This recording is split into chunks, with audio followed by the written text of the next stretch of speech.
Yari ang mga nagapangulang balita sa syudad sa Bacolod kag probensya sang Negros Occidental.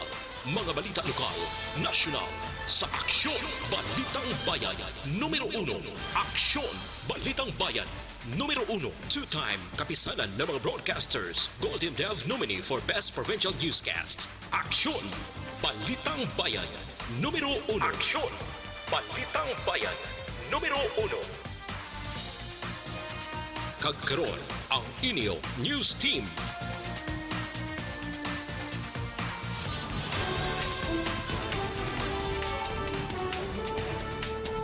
Sa ato nagapanguna nga mga Pangulong dinalan sa mga balita lokal, 27 anyos nga lalaki ginlutang sa syudad sa Bacolod, patay. Alkaldesang Syudad San Carlos may pangabay sa gobernador angot sa pagbalik sang biyahe sa masakayan pandagat gikan sa Cebu. Sa balita nasyonal, DOST nagpain sang pondo para sa clinical trial sa isa kasahe sang melatonin bilang supplementary treatment para sa COVID-19 patients. Presidente Duterte kag Chinese President Xi Jinping gintalakay ang progreso sa pagtapna sang COVID-19. Maayong aga Bacolod, maayong aga bilugabahin sang Western Visayas. Karon nga adlaw Sabado, Hunyo 13, 2020. Ang inyong news team, Aksyon Eden Aboso. kag Aksyon Boy Duran. Ang mga balita lokal pagkatapos lamang sila.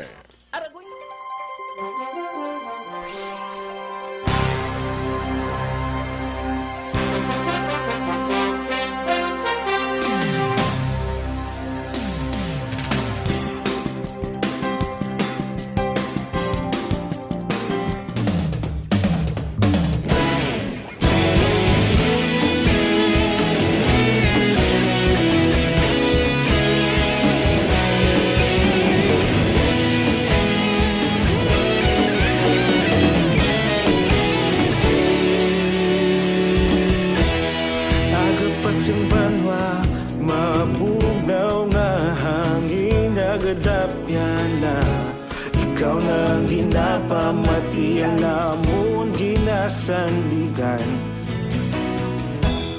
Tingog sang probinsya, kamatuuran ginapalap na. Minsay nga may dala, paglaom kag kasanag.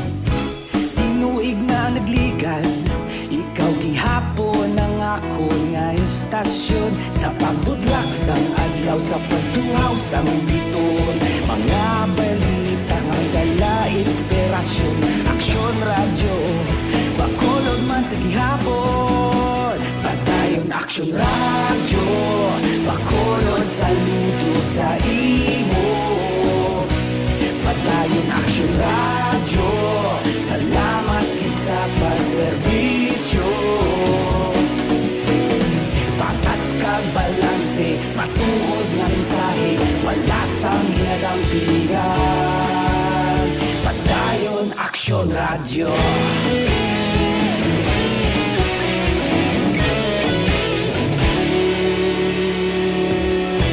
Bacolod nun kag Negrosanon, inyong pamatian. Balitang Bayan. Numero 1.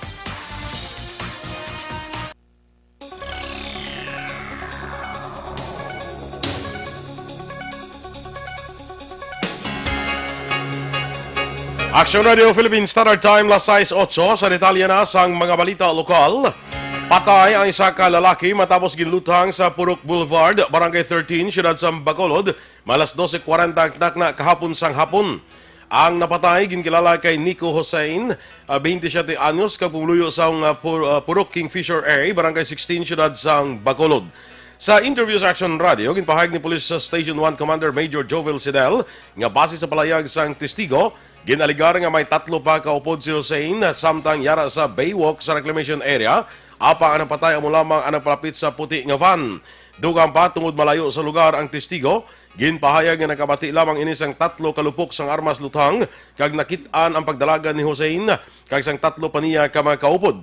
Palayag pa ni Sidel, may pilas sa ibabaw nga bahin sa likod, lapos sa liog ang naangkon ni Hussein nga mo ang ginalantaw gintunaan sa kamatayon. Sa pihak nga bahin, ginklaro naman ni Sidel nga wala sa may natabo nga robbery hold-up antes pa man sa ang insidente. Sa inisyal investigasyon sa kapulisan, madugay na nga pagdumot utang nga 150,000 pesos kag mahimo illegal nga droga ang pila lang sa motibo sa krimen. Naglaga na sa pasulod dito sa Purok Boulevard, Barangay 13. Kay kinikuni sa aksidente nito sa Purok Fisher A, Barangay 16, Timisour Calta na sa Barangay 13. So dito sa ali, dito natumba na sa pagtako sa ng according sa Toko, naka-recover dito isa ka pinggan, kag isa ka kitchen knife nga nakalabaon isa nga 16 inches from tip to handle. Kaga pinggan nga wala sang bala. Kagang igop niya initially sa igop sa likod, pag naglapos siya sa liog niya.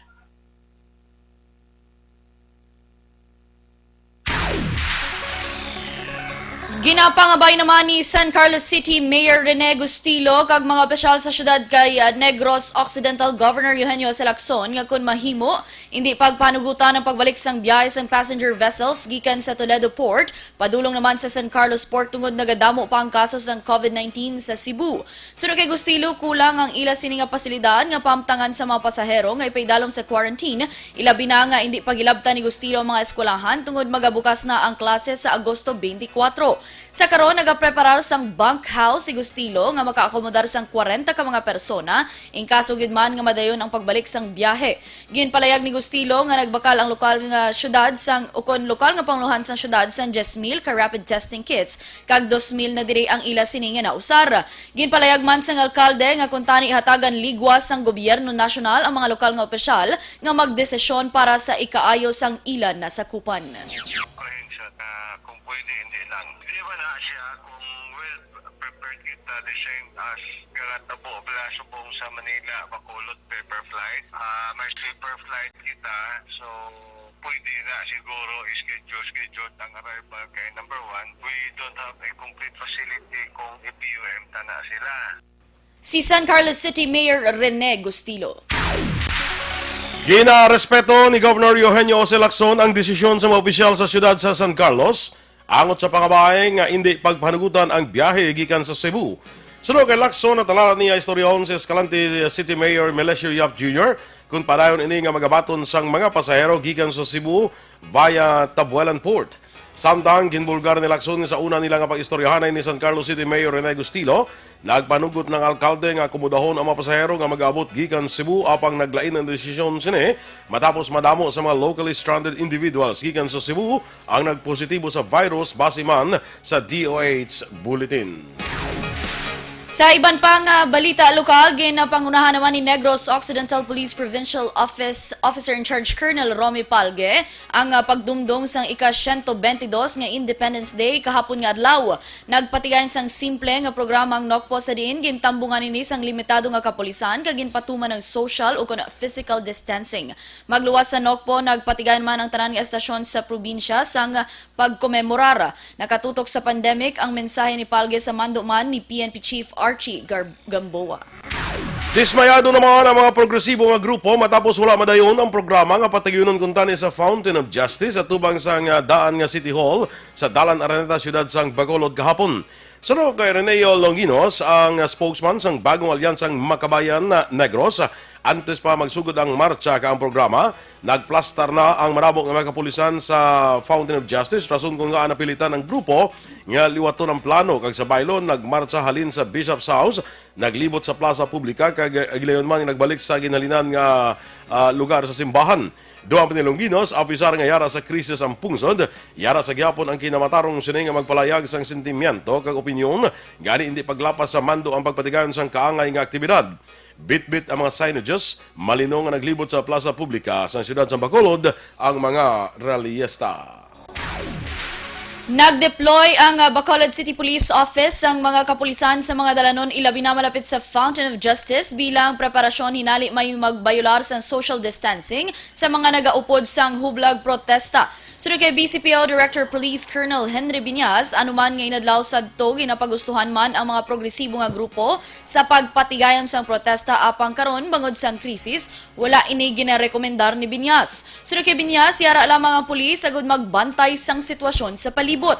Ginklaro man sini nga wala ginpahalin sang mga kapulisan ang mga rallyista apang sila mismo nagdesisyon nga magsaylo sang lugar nga patigayunan sang programa.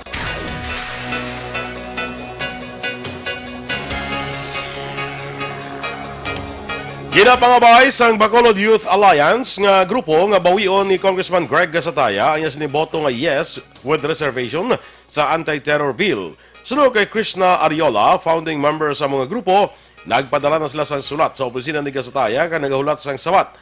Dugang pa ilaman ginalauman nga ipalayag ni Gasataya sa publiko ang inpromesa sini sa grupo nga magapatukod siya sa Human Rights Office bangot iya ginasuportahan ang youth initiatives. Palayag ni Ariola kung mapasar ang anti-terror bill, kinahanglan sa double effort agud maproteksyonan ang tawhanon nga kinamatarong. Ang nasamit nga grupo ang napatigan sa multi-location protest sa 5 ka mga lugar sa siyudad sa Bacolod kadungan sa ika-122 nga Philippine Independence Day. Sa subong nga adlaw, ang ginapanawagan lang namon is ang pag-junk sang terror bill, kaupod man sang iba namon nga mga calls. Ginaupod man namon ang calls for mass testing, workers' rights, kag academic freeze. Kay sa amon lang no, amo gid ni ang pinaka-importante subong nga dapat tutukan sang gobyerno sa tunga sang pandemya, hindi ang pag-ubra sang kag pagpirma sang mga layi nga nagapahipo sang ilang mga kritiko kag nagakuha sang mga rights sang ilang pumuluyo. Ang kabayan sang pahayag ni Krishna Ariola sang Bacolod Youth Alliance. Sa iban pa nga balita lokal, ginaresto naman sang kapulisan ang isa ka wanted person sa barangay Suba, Banwa sang Calatrava sa tung Webes, las 11 sang aga. Ang sospetsadong ginkilala kay Melvin Etienza, 28 anyos, nagapuyo sa amuman nga lugar. Ang mandyamento de arresto ang ginpapanaog ni Honorable Ami Alabado, presiding judge sa 6th Judicial Region Branch 58 Regional Trial Court, Negros Occidental sa kasong sexual abuse. Si Etienza ginmanduan sang korte nga magbayad sang 200,000 nga piyansa para sa temporaryo sining nga kahilwayan. Naaresto naman sa Police Station 2 ang duha ka street-level individual sa bypass operation kagabi sa Purok Tahong, Barangay 2, Siyudad sang Bacolod. Ang manadakpan ginkilala nga sanday Michael Canlas, 36 anyos, kag Peter Paul Sarno, 37 anyos, lunsay pumuluyo sa nasambit nga barangay. Nakuha sa duha ang 7 ka gramos ang suspected shabu nga may market value nga 56,000 pesos. Nakuha man sa ilang 100 pesos nga buy-bust money, drug paraphernalia, 200 pesos nga benta sa pagbaligya sa shabu, kag cellphone nga ginagamit sa transaksyon. Sulod nga Police Major Sherlock Gabana, ang hepe sa Police Station 2, sinima naman ang ilang monitoring kaya sa duha antes nagkaladakpan ang maini. Nagapabilin karon sa custodial facility sa Police Station 2 ang kuning si Canlas kag Sarno. Sa katapusan nga balita lokal, ginmando naman ni Bacolod City Director Police Colonel Henry Viñas sa bag-o nga hepe sang City Drugs Enforcement Unit o kon CDEU nga hatagan prioridad ang kampanya kontra sa droga. Ginalauman ni Viñas ang maayo nga performance ni Police Lieutenant Paul Vincent Pendon. Sunod kay Viñas, kung hindi gid man malabawan, dapat nga matupungan ni Pendon ang performance sa mga nag-alagi nga head sang CDEU.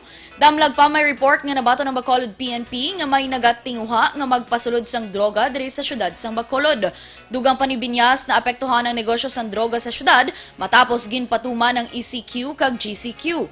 Sa pagpatuman sang Modified General Community Quarantine kun MGCQ, pilit ginpasulod ang droga bangod sa kakulang naman sang supply. Sa 3 ka adlaw nga drug operation ni Pindon, na-recover nilang 41 gramos nga suspected shabu nga may market value nga 428,000 ka pesos. Aksyon Radio Philippines Standard Time, las 6:18. Kag sa ato naman mga ka-aksyon, subong nga panahon sang new normal, ang paghalong gid sa aton ikayong lawas ang dapat naton nga prioridad. Back to basic kita mga ka-aksyon sa hand washing kag good personal hygiene ang importante gid subong. So yari na, irekomendar ko sa inyo mga ka-aksyon ang Dr. Alfred's Mangosteen Soap. Ang Dr. Alfred's Mangosteen Soap, 100% ini nga natural kag organic. Scientifically proven pa nga antibacterial, antiviral, kag antifungal soap. Kag chemical-free ini mga ka-aksyon, very mild sa aton nga panit. Pwede magamit bilang feminine wash, pwede man mausar as shampoo para sa kaspa, sa may punggod, may body odor, kag iban padra nga mga skin diseases, ginarekomendar ko gid ining Dr. Alfred's mangosteen soap. Ang mangosteen, mga kaaksyon, biskan sadto pa man, ginagamit na sang aton nga mga katigulangan sa mga nagkalain-laing nga mga skin diseases. So, maggamit na kita sang Dr. Alfred's mangosteen soap ang habon nga original. Sa Bacolod, mabakal sa Huakong stores kag Sincere Drug Stores. Available man ini sa mga drugstores malapit sa inyo mga lugar. Kag sa aton nga mga ka-aksyon bala karon nga panahon nga tig-ululan, uso naman ni ang mga respiratory diseases, pareho sang ubo, sipon, trangkaso, hilanat. Hindi natin malikawan basta may amo na ganit dudahan ka dayon nga daw may COVID-19 ka, base i-swab test ka, ma-quarantine ka pa. Amo na nga ginarekomendar naton sa inyo, likawan naton ini, pabakuro ng aton nga immune system, kag para dira ang Dr. Alfred's Pure Mangosteen Capsule, kag ang Pure Mangosteen Tea aton nga ginarekomendar sa inyo. Ang ining pure ako na Dr. Alfred's Pure Mangosteen Capsule and Tea, puno ini sang vitamin C. Natural ka organic, wala sang preservative, kag himo sa pure mangosteen. Sa study gani sa Kentucky University na pamatud-an nga ang Dr. Alfred's Pure Mangosteen Capsule ang mabakod nga immune booster. Ginapabakod ang aton nga immune system. Hindi kita dali-dali matapikan sa mga respiratory diseases. May B complex pa ni ang B1 para sa aton reflexes o kung nerves, ang B6 para sa aton pabakod baga. Likaw kita sa ubo, ang B12 para sa maayong absorption sang sustansya sa mga pagkaon nga aton nga ginakaon. Ang Dr. Alfred's Pure Mangosteen Capsule and Tea nakabato na niya International Awards dito sa Estados Unidos. Recognized na niya sang Food and Drug Administration sang Estados Unidos. Puno sang vitamin C, natural ka organic, wala preservative, kaghimo sa pure mangosteen. Dr. Alfred's Pure Mangosteen Capsule and Tea mapakanaton sa tanan nga sangasang Sincere Drug Store, Wakong Chinese Drug Store, Consuelo Drugs, kag iban pa nga mabutika malapit lang sa inyo lugar.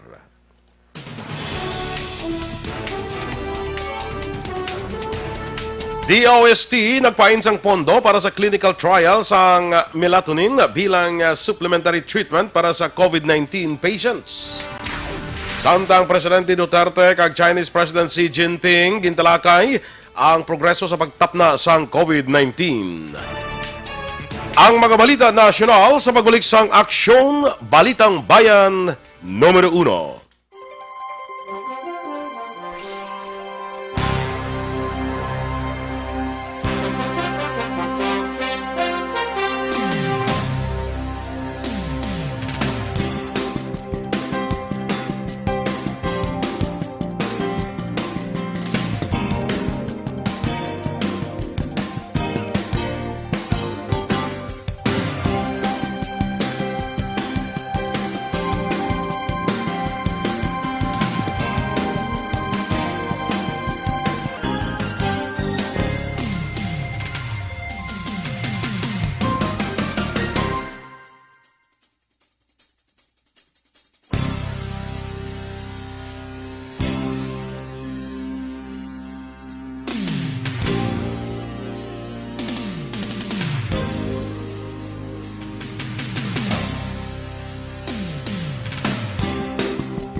numero 1.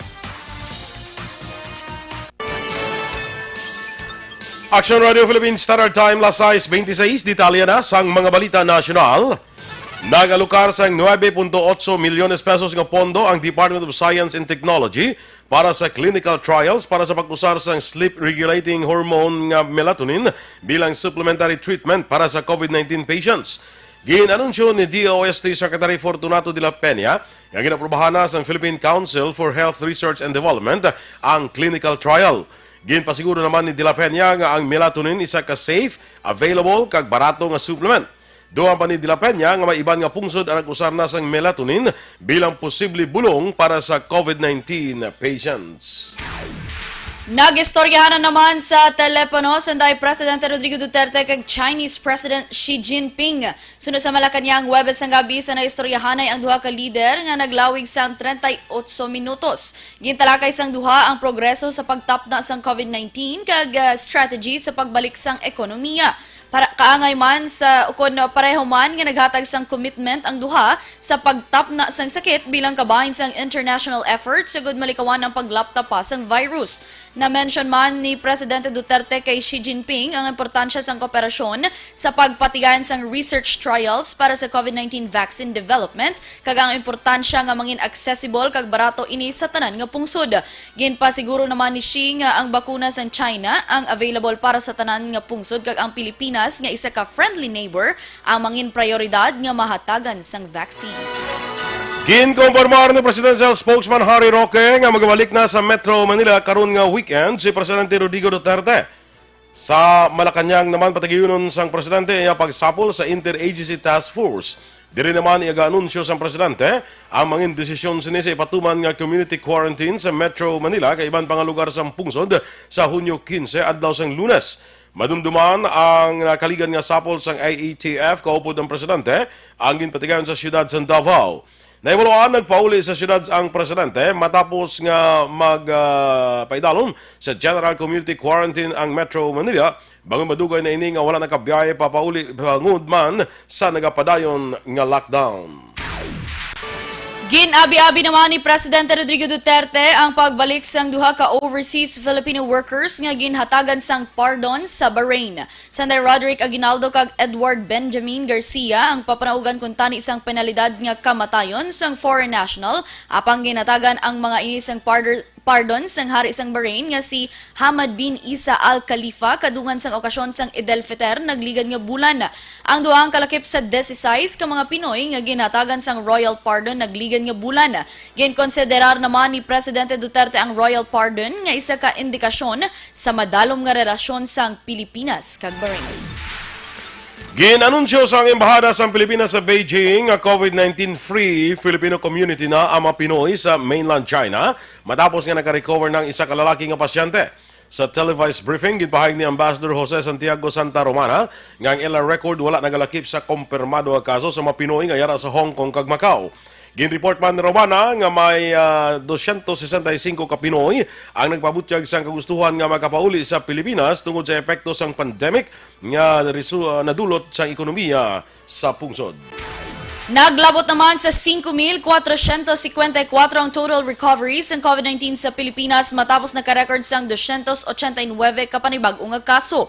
Ukon nga recoveries. Sa record nga ginpagawa sa Department of Health, yara nakaroon sa 24,787 ang kaso sang COVID-19. Sa among nga record, 615 ang na-record nga panibag-o sa diin, 336 ang fresh cases, kag 279 ang late cases. Naduga nga naman sang 16 ang napatay, rason nga sa karon may ara na sang 1,052 ang death toll sang COVID-19 sa Pilipinas. Ginumpisahan na sa Philippine Red Cross ang paghatag sang cash assistance sa pigado nga pamilya sa pila ka parte sang Metro Manila kay iban pa nga probinsya. Una nga nakabaton sang ayuda nga 3,500 pesos tudtod sa 6,500 pesos ang most vulnerable nga mga residente sa Barangay Addition Hills sa Mandaluyong. Sunod kay Red Cross Chairman kag Senator Richard Gordon, target beneficiaries sang bulig pinansyal ang mga vulnerable families, drivers, marginalized vendors kag mga nagarenta lamang nga wala sang palanggabuyan.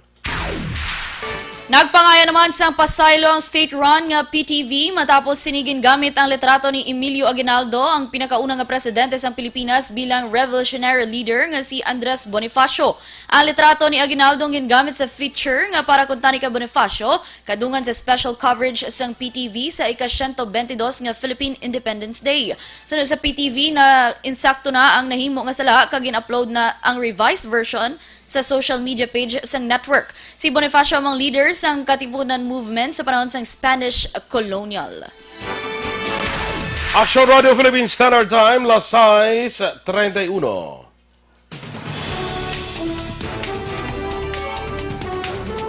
Inyong ginamatian na aton mga balita sa Aksyon, Balitang Bayan, Numero 1. Standby na sa Aksyon Report, second portion, upod ka Aksyon, Fred Salanga. Balikay kita sa atong dugang nga mga balita sa Aksyon Balita Morning Edition, upod gapon sa inyong news team. Aksyon Eden Aboso. Kag-Aksyon Boy Duran, una sa balita, una sa Aksyon, Sa Bacolod Aksyon Radio.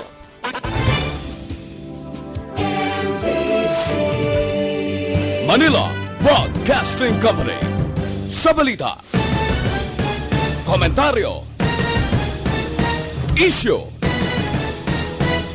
serbisyo publiko. Aksyon Radio. Sa Bacolod, Aksyon Radio. Aksyon Radio.